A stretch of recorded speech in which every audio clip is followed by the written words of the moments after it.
ನಗರದಲ್ಲಿ ಬಿಜೆಪಿ ಜನಾಕ್ರೋಶ ಯಾತ್ರೆಗೆ ಚಾಲನೆ. ಬಾರಿಕೋಲ್ ಬೀಸಿ ಕಾಂಗ್ರೆಸ್ಗೆ ಚಾಟಿ ಬೀಸಿದ ಬಿವೈ ವಿಜಯೇಂದ್ರ. ರಾಜ್ಯ ಕಾಂಗ್ರೆಸ್ ಸರ್ಕಾರದ ಮುಸ್ಲಿಂ ಓಲೈಕೆ, ಬೆಲೆ ಏರಿಕೆ, ದಲಿತರ ಹಣ ಲೂಟಿ ವಿರುದ್ಧ ರಾಜ್ಯ ಬಿಜೆಪಿಯಿಂದ ಹಮ್ಮಿಕೊಂಡಿರುವ ಜನಾಕ್ರೋಶ ಯಾತ್ರೆಯ 3ನೇ ಹಂತಕ್ಕೆ ದಾವಣಗೆರೆಯಲ್ಲಿ ಚಾಲನೆ ನೀಡಲಾಯಿತು.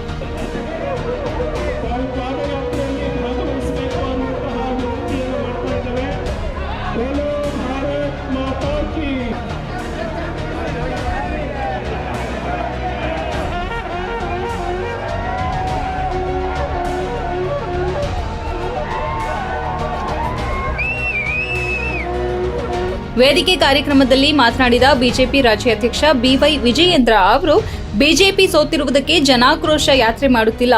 ರಾಜ್ಯ ಕಾಂಗ್ರೆಸ್ ಸರ್ಕಾರ ಭ್ರಷ್ಟಾಚಾರ ವಿರುದ್ಧ ಜನಾಕ್ರೋಶ ಯಾತ್ರೆಯನ್ನ ಮಾಡಲಾಗುತ್ತಿದೆ. ಸುಳ್ಳುಗಳನ್ನ ಹೇಳಿ ಅಧಿಕಾರಕ್ಕೆ ಬಂದ ಕಾಂಗ್ರೆಸ್ ಸರ್ಕಾರ ರಾಜ್ಯದ ಎಲ್ಲಾ ಸಮುದಾಯಗಳನ್ನ ಮರೆತು ಮುಸ್ಲಿಮರ ಹಿಂದೆ ಹೊರಟಿದೆ ಎಂದರು. 50ಕ್ಕೂ ಹೆಚ್ಚು ಅಗತ್ಯ ವಸ್ತುಗಳನ್ನ ಕಾಂಗ್ರೆಸ್ ಏರಿಕೆ ಮಾಡಿದ್ದು ಜನರು ತತ್ತರಿಸಿ ಹೋಗಿದ್ದಾರೆ. ರೈತರು ಬೇಸತ್ತು ಹೋಗಿದ್ದು ರೈತರು 7 ತಾಸು ವಿದ್ಯುತ್ ಅನ್ನ ಸರ್ಕಾರದ ಕೈಯಲ್ಲಿ ಕೊಡಲಾಗುತ್ತಿಲ್ಲ ಎಂದರು. ಸಿದ್ದರಾಮಯ್ಯ ನೇತೃತ್ವದ ಕಾಂಗ್ರೆಸ್ ಸರ್ಕಾರದಲ್ಲಾಗಿದೆ. ಈ 3 ವಿಚಾರಗಳನ್ನು ಹಿಡ್ಕೊಂಡು ನಾವು ರಾಜ್ಯದ ಜನರ ಮುಂದೆ ಜನಾಕ್ರೋಶ ಯಾತ್ರೆ ನಾವು ಮಾಡ್ತಾ ಇದ್ದೇವೆ. 50 ಅಗತ್ಯ ವಸ್ತುಗಳ ಮೇಲೆ ಬೆಲೆ ಏರಿಕೆಯನ್ನು ಮಾಡಿದ್ದಾರೆ. ಪೆಟ್ರೋಲ್ ಮೇಲೆ 3.5 ರೂಪಾಯಿ ಜಾಸ್ತಿ ಮಾಡಿದ್ರೆ ಡೀಸೆಲ್ ಮೇಲೆ 5.5 ರೂಪಾಯಿ ಕಾಂಗ್ರೆಸ್ ಸರ್ಕಾರ ಜಾಸ್ತಿ ಮಾಡಿರ್ತಕ್ಕಂಥ ಟ್ಯಾಕ್ಸ್ ಅನ್ನು ಜಾಸ್ತಿ ಮಾಡಿದ್ದಾರೆ. ಸ್ಟಾಂಪ್ ಡ್ಯೂಟಿ ಜಾಸ್ತಿ ಮಾಡಿದ್ದಾರೆ. ಹಾಲಿನ ಮೇಲೆ 9 ರೂಪಾಯಿ ಜಾಸ್ತಿ ಮಾಡಿದ್ದಾರೆ. ಎಲ್ಲ ಅಗತ್ಯ ವಸ್ತುಗಳ ಮೇಲೆ ಬೆಲೆ ಏರಿಕೆ ಪರಿಣಾಮ ಜನ ತತ್ತರಿಸೋಗಿದ್ದಾರೆ. ರೈತರು ಪರದಾಡ್ತಾ ಇದ್ದಾರೆ. ಹಿಂದೆ ಬಿಜೆಪಿ ಸರ್ಕಾರ ಯಡಿಯೂರಪ್ಪ ರಾಜ್ಯದ ಮುಖ್ಯಮಂತ್ರಿಗಳಿದ್ದಾಗ ರೈತ ತನ್ನ ಹೊಲಕ್ಕೆ ಟ್ರಾನ್ಸ್ಫಾರ್ಮರ್ ಹಾಕೋಬೇಕು ಅಂತ ಹೇಳಿದ್ರೆ, ವಿದ್ಯುತ್ ಸಂಪರ್ಕ ತೆಗೆದುಕೊಳ್ಬೇಕು ಅಂತ ಹೇಳಿದ್ರೆ 25,000 ರೂಪಾಯಿ ಕಟ್ಟಿದ್ರೆ ಸಾಕಾಗ್ತಾ ಇತ್ತು. ಆದ್ರೆ ರೈತರ ಪರವಾಗಿದ್ದೇವೆ ಅಂತ ಹೇಳ್ತಕ್ಕಂಥ ಸಿದ್ದರಾಮಯ್ಯ ಕಾಂಗ್ರೆಸ್ ಸರ್ಕಾರ ಇವತ್ತು ಅದೇ ರೈತ ತನ್ನ ಹೊಲಕ್ಕೆ ವಿದ್ಯುತ್ ಸಂಪರ್ಕ ತೆಗೆದುಕೊಳ್ಬೇಕು ಅಂತ ಹೇಳಿದ್ರೆ 2.5 ರಿಂದ 3 ಲಕ್ಷ ರೂಪಾಯಿ ರೈತ ಕಟ್ಟಬೇಕಾಗುತ್ತೆ. ಇವತ್ತು 2.5 ರಿಂದ 3 ಲಕ್ಷ ರೂಪಾಯಿ ಕಟ್ಟಬೇಕಾಗುತ್ತೆ. ಇವತ್ತು ವಿದ್ಯುತ್ ಪರ್ ಯೂನಿಟ್ಗೆ 36 ಪೈಸೆ ಜಾಸ್ತಿ ಮಾಡಿದ್ದಾರೆ.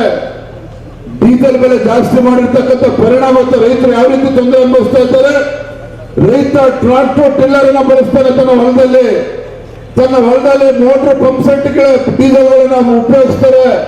1 ಲೀಟರ್ಗೆ 5.5 ರೂಪಾಯಿ ಡೀಸೆಲ್ ಜಾಸ್ತಿ ಆದ್ರೆ ರೈತರ ಪರಿಸ್ಥಿತಿ ಏನಾಗಿದೆ ಲೆಕ್ಕ ಹಾಕಿ ನೀವು.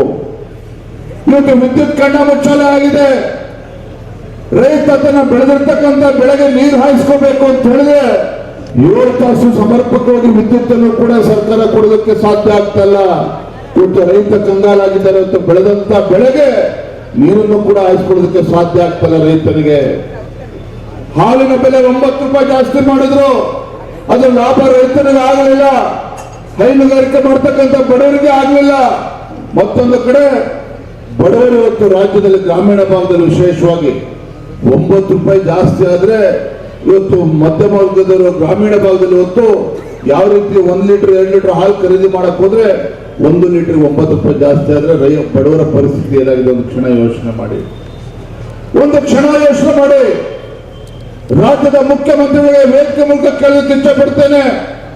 ಅನೇಕ ಭರವಸೆಗಳನ್ನು ಕೊಟ್ಟು ಬಂದಿರತಕ್ಕಂಥ ಸಿದ್ದರಾಮಯ್ಯ ನೇತೃತ್ವದ ಕಾಂಗ್ರೆಸ್ ಸರ್ಕಾರ ಅಧಿಕಾರದ ಚುಕ್ಕಾಣಿ ಹಿಡಿದ ನಂತರದಲ್ಲಿ ಈ ರಾಜ್ಯದಲ್ಲಿರ್ತಕ್ಕಂಥ ರೈತರಿಗೆ, ಜನಸಾಮಾನ್ಯರಿಗೆ ಇವತ್ತು ಬರೆ ಎಳಿತಕ್ಕಂಥ ಕೆಲಸ ಮಾಡ್ತಾ ಇದ್ದಾರೆ. ಬರೆ ಎಳೆಯುವಂತ ಕೆಲಸ ಮಾಡ್ತಾ ಇದ್ದಾರೆ. ಇವತ್ತು ರೈತರ ಪಾಲಿಗೆ, ಬಡವರ ಪಾಲಿಗೆ ರಾಜ್ಯದ ಕಾಂಗ್ರೆಸ್ ಸರ್ಕಾರ, ಸಿದ್ದರಾಮಯ್ಯ ನೇತೃತ್ವದ ಕಾಂಗ್ರೆಸ್ ಸರ್ಕಾರ ಬದುಕಿದ್ದು ಕೂಡ ಸತ್ತಂತಾಗಿದೆ.